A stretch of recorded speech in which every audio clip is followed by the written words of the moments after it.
Olá pessoal, hoje eu vou falar com vocês sobre a relação da velocidade com a tecnologia e as consequências do aumento progressivo de velocidade que a introdução de novas técnicas vai submetendo à nossa sociedade, tá ok?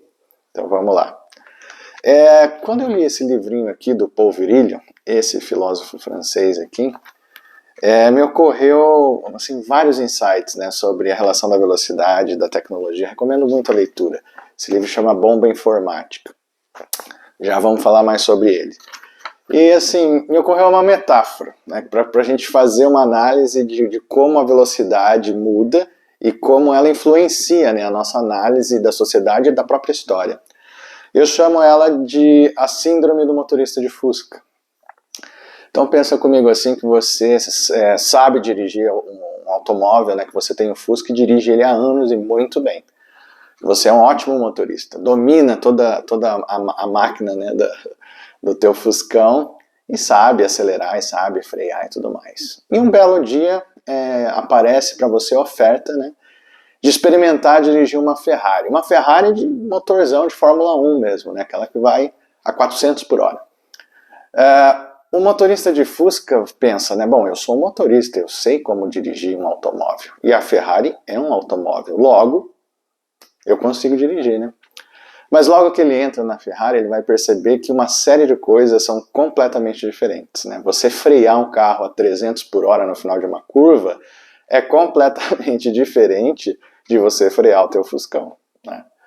Assim, as próprias regras da física são diferentes. Não as regras, mas o impacto, né? Porque você vai sentir desaceleração da gravidade numa intensidade que no Fusca você não sente. Você pode ter até náusea. Se você olhar pela janela do seu Fusca, você vai enxergar a paisagem até com uma certa, vamos dizer, clareza, né? Agora, se você olhar na janela de uma Ferrari, vai parecer que está borrada, né? Por conta do quê? De uma mudança importante, a velocidade. Então a velocidade ela muda muito a nossa percepção e a maneira como a gente olha para as coisas. E a síndrome do motorista de Fusca é o quê? É você entrar numa Ferrari e achar que está dirigindo um Fusca. Isso é especialmente interessante quando você aplica na história. Muitas pessoas querem fazer uma análise do presente e até do futuro, né? Prever o futuro. Então diz, não, você tem que olhar para a história, né? Porque a história se repete. A história, ela pode se repetir em algumas formas, sim, mas ela não se repete igual. E uma característica importantíssima que frequentemente é desprezada nesses tipos de análise é a velocidade. A história tem velocidades. Os fatos e eventos históricos têm velocidade. E essa velocidade, ela é, vamos dizer assim, aumentada pela mídia, pela tecnologia. Toda vez que a gente introduz uma nova tecnologia na nossa sociedade, já dizia McLuhan, né, você experimenta um aumento nessa velocidade. Ou seja, se você olha para a história com aquela visão do motorista de Fusca e acha que ela vai se repetir aqui sem considerar essa velocidade, você pode capotar a Ferrari, porque você não percebe que está dirigindo agora uma Ferrari que anda muito mais rápido, dentro da qual a lei da própria física, né, vai te agir de forma diferente, e você vai fazer análises equivocadas. Pode capotar o carro, né? Então é perigoso olhar assim, inclusive. Se a gente olhar, por exemplo, para a história e ver o advento da prensa de Gutenberg, né, lá no século XV para XVI, quanto tempo demorou para que essa tecnologia penetrasse, né, dentro da nossa sociedade? Levaram séculos, até que as pessoas realmente começassem a ter acesso à literatura e quisessem aprender a ler. Foi muito tempo mesmo.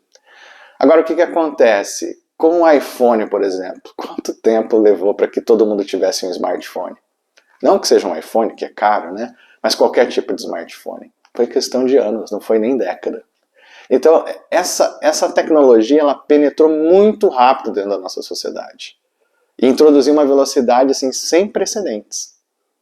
É nesse ponto aqui que o Virilio nos avisa, né? Nos alerta, na verdade. Ele diz que, por conta de que as tecnologias aumentam a velocidade da sociedade, mas também porque elas penetram cada vez mais rapidamente, Estas tecnologias criam dependências invisíveis e que em algum momento nós vamos estar tão rapidamente, tão profundamente dependente de alguma tecnologia que se ela desaparecer, seria o equivalente a gente jogar uma bomba atômica na sociedade, porque a gente simplesmente não consegue sobreviver sem elas.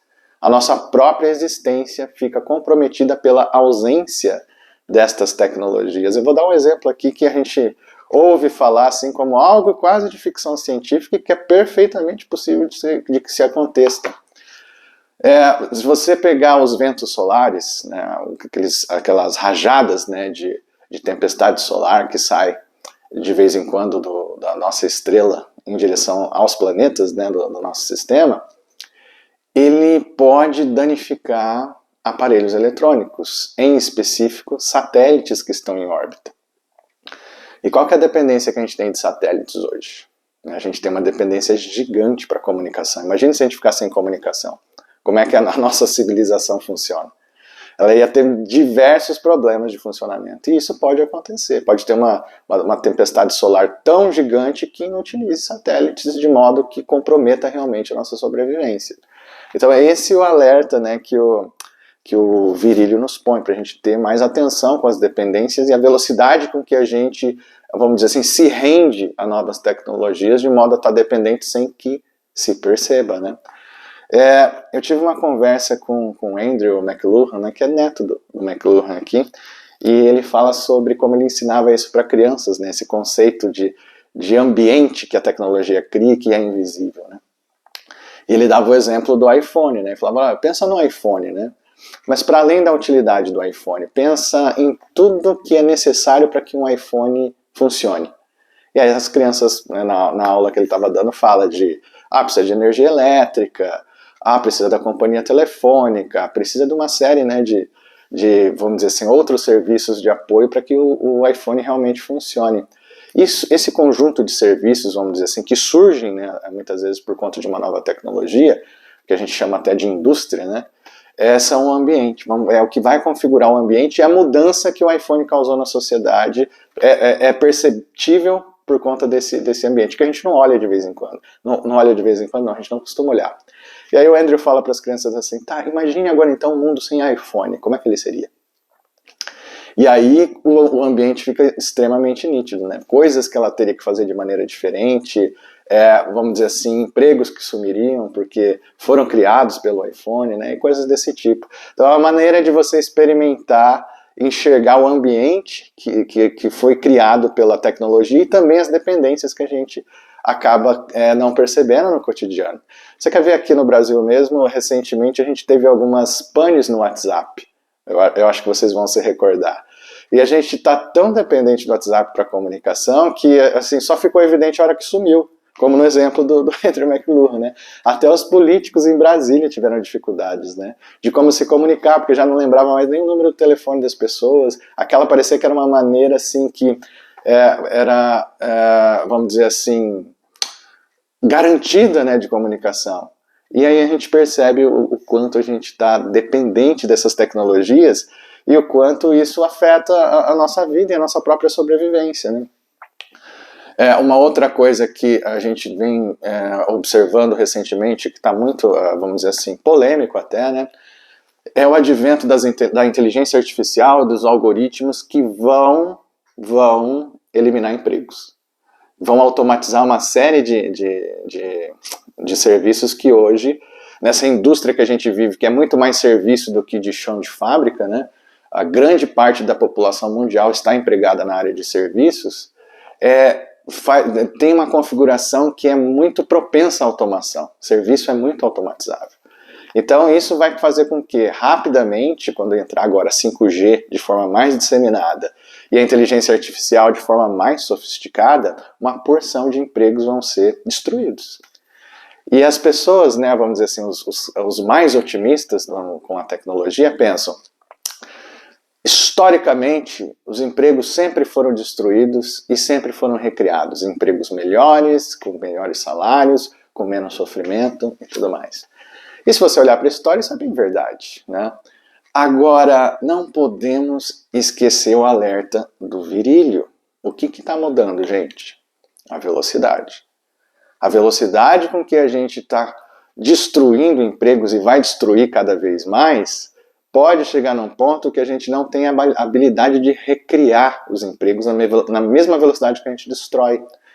Eu olho muito para a área de tecnologia da informação hoje, né? No Brasil hoje tem mais de 400 mil vagas em aberto e a gente não tem a habilidade de reposicionar as pessoas para trabalhar nessa área de modo a suprir a demanda. Então o que acontece? Bom, se a gente não consegue pôr o capital humano tão rapidamente para cá, vamos automatizar. Vamos criar então geradores de código, inteligências artificiais que, vamos dizer, potencialize o RH que já existe, né, capacitado, porque a gente não dá conta de pegar um cara desempregado que tem, sei lá, 50 anos para cima e ensinar ele na mesma velocidade que a gente precisa substituir empregos que foram destruídos.